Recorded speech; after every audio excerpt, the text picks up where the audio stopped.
Спасибо вам огромное за фильм. Thank you very much for the film. У меня, наверное, к вам вопрос такой первый. The first question is... Если вам я знаю, что вы вначале работали... Вы можете не качаться, а то тогда... Конечно, конечно.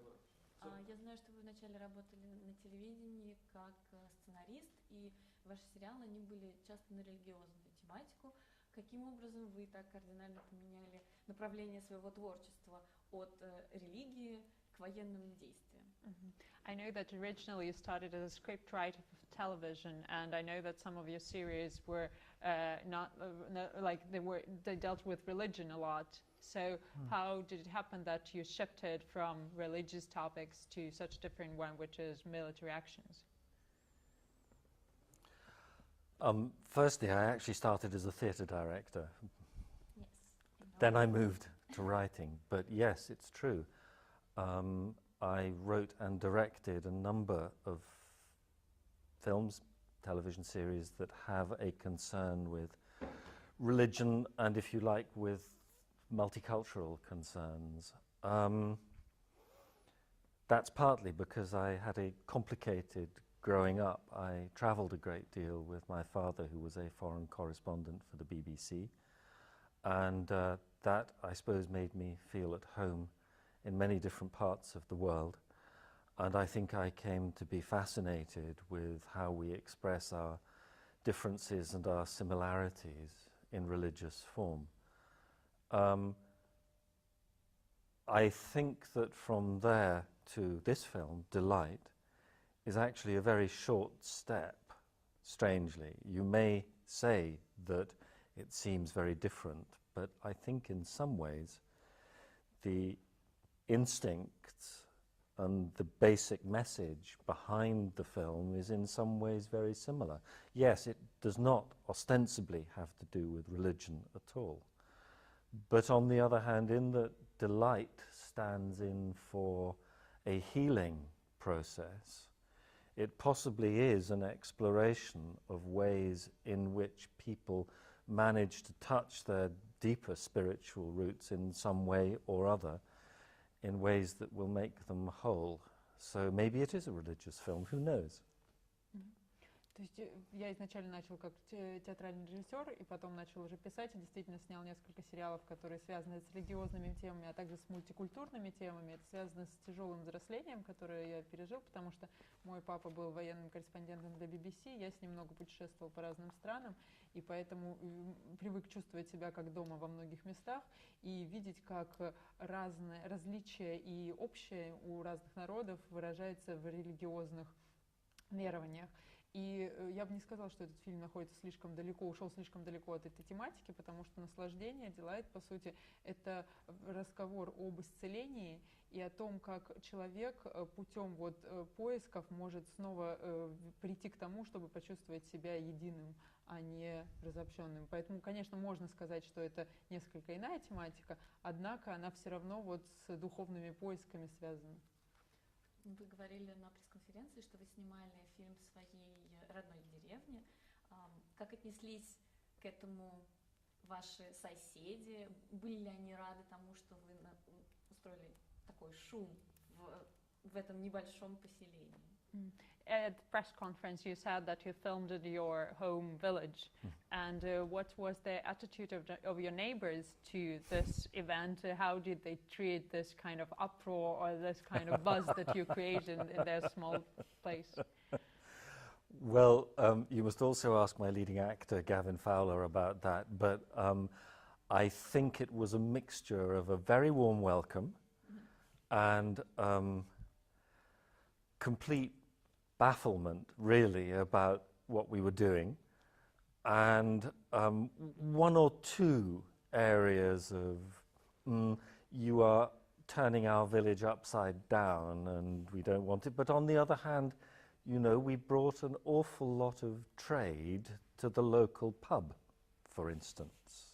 And so it was an ambiguous but generally very, very positive response. And it's a village where I have lived for 50 years, and I did some of my early theatre work in that part of Wales as well, some of it. So it was very good for me to go home. It was an important process for me at this stage in my life. То есть реакция была неоднозначная. С одной стороны, нас приняли очень тепло, и вот можете об этом спросить моего главного актера Гевина Фаулза. А с другой стороны, было некоторое замешательство, потому что некоторые люди говорили, что вы перевернули нашу деревню вверх дном. А с третьей стороны, мы действительно выручку местного паба явно повысили. И мне кажется, что для этой деревни это был интересный опыт. Я сам в ней прожил 50 лет. И действительно в этой части Уэльса начинал свои первые театральные постановки, поэтому для меня самого было очень важно снова вернуться туда, где я когда-то жил. Расскажите, как вы перешли от театральных подмостков к телевизионным, а потом и кинокамере? Can you tell us, please, how did you move from stage productions to television and then to filmmaking? I come from a theatre family, and my family was horrified when I went into the theatre, because my grandmother, who was quite a famous actress, was convinced that only she was strong enough to survive the theatre and that I would be destroyed by it. I moved from theatre into television because the links between the two at that time, which is during the late 70s, a long time ago, were very close. And the drama on British television at the time was of very high quality. And it gave an opportunity for young theatre directors to move into the screen and to make mistakes and to learn the difference between screen and stage, which in those days was not great. In many ways, British television at the time was still stage dominated and the acting was not very different. I came to the cinema arguably quite late in my career, and largely because I was very frustrated by the range of work available in television, and I was even more frustrated by the reflection of reality that television consistently offers and hammers home. It seemed to me that there was only one, broadly speaking, social realist version, documentary version of life that was available. And I just had reached the stage in my career when I wanted to do something more real, but real in a different way, and do my own work. And fortunately, by then, Fiona Howe, my partner and producer, my wife, and I, we had already set up our company. It was going quite well, and we decided to make our own films. It's very difficult, but still, that is what we did. Я родом из театральной семьи, и моя бабушка, которая была очень состоявшейся известной актрисой, она на тот момент считала, что она единственная сможет вынести бремя театральной жизни, а его театр разрушит. Поэтому семья пришла в ужас, когда он сказал, что он тоже хочет пойти в театральную сферу. Потом на телевидение я пришел в конце 70-х годов, когда уровень телепродукта был очень высокий, и тогда поощряли приход молодых театральных режиссеров на телевидение, потому что им давали возможность пробовать, ошибаться, искать вот эту разницу между театральной режиссурой и телережиссурой, потому что тогда, в то время, по-прежнему как бы использовали те же театральные навыки актерской игры, а телеигры как таковой не было. В кино я пришел довольно поздно в своей карьере, прежде всего потому, что меня разочаровал на тот момент уровень возможностей, которые предлагало телевидение. И на телевидении в основном царил социальный реализм, это был один тип как бы телепродукта, мне хотелось сделать другое, нечто реальное, но в ином смысле. И тогда мы с Фионой, моим продюсером и женой, мы основали свою кинокомпанию, снимали свои фильмы. Это давалось нелегко, но тем не менее это позволяло нам заниматься тем, что нам интересно. А как ваша жена отнеслась к тому, что... Понятно, что она вас поддержала, но далось ли ей это тоже непросто, работать с вами как продюсер, случаются ли у вас сложные какие-то конфликты, режиссеры, продюсеры, почему всегда конфликтуют? How is your relationship within your family with your wife, who is a producer, and there are always conflicts between directors and producers. So how does that relationship evolve and work? Well, it is bad enough as a director living with my producer, but what is even worse is living with my composer. То есть уже достаточно тяжело мне, как режиссеру, жить с продюсером, а еще хуже жить с композитором, собственно. Казалось, что композитор хуже, чем продюсер. Because it's the same person. And always when we get to the music stage, it gets more complicated because I like the music, the composer needs reassuring, and then the producer comes along and cuts it all. And so I, as the director, have to insist on keeping in the music. Когда доходит до этапа подготовки музыки, становится особенно сложно, потому что я должен поддержать композитора, которому нужно успокоение и действительно поддержка. Потом продюсер начинает вырезать всю музыку, и я должен вступить вновь в разговор уже как режиссер, чтобы эту музыку там сохранить. So there is plenty of conflict. But on the other hand, we have a very happy family life with 4 children, 2 grown up and 2 less grown up.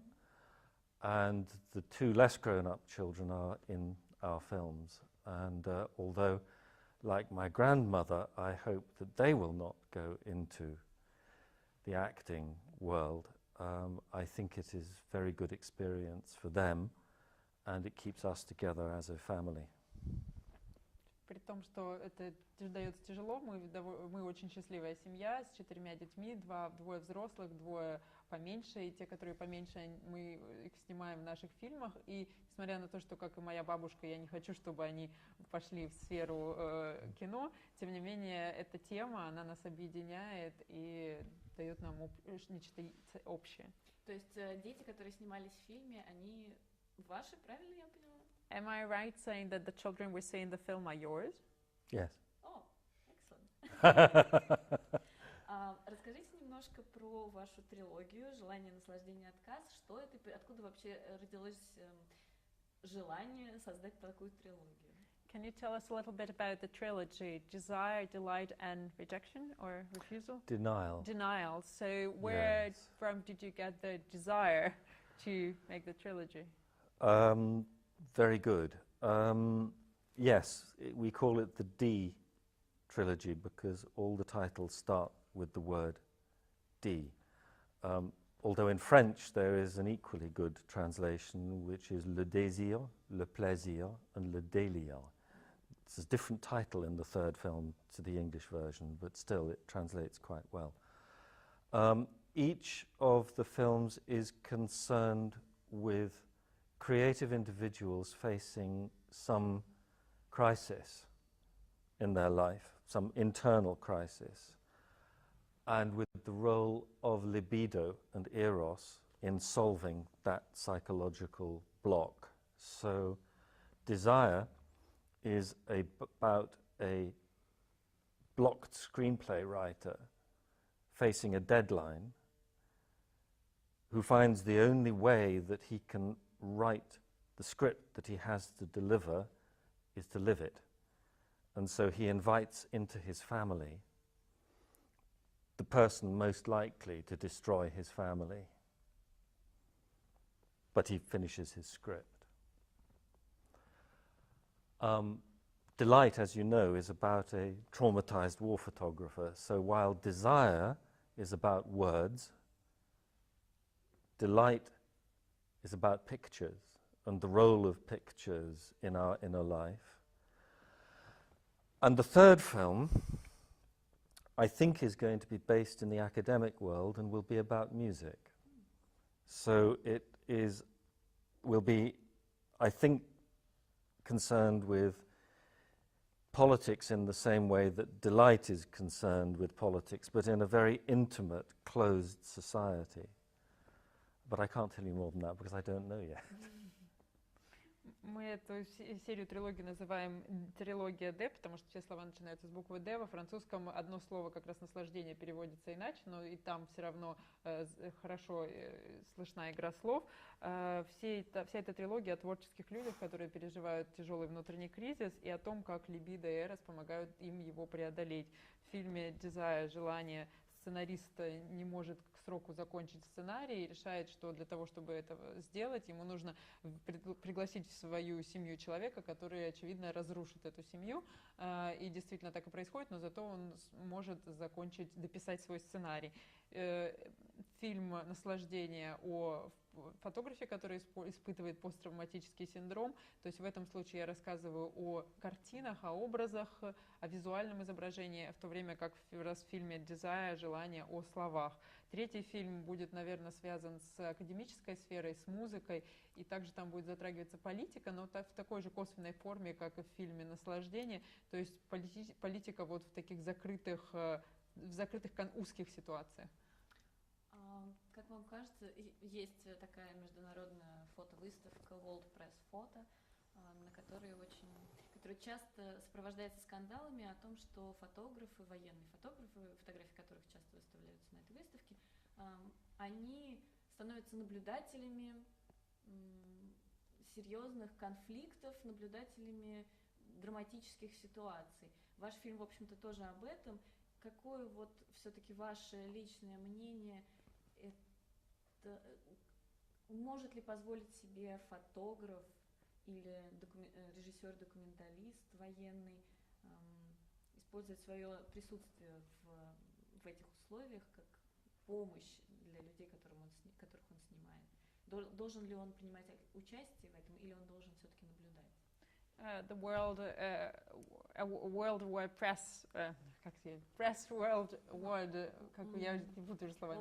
World Press Photo exhibitions, they often become scandalous because the military photographers or documentalists who participate, they often become witnesses of conflict situations and violence. So what is your opinion? Should these people use the opportunity of being in their situation to help? Should they reach out to get involved in the situation and make a difference?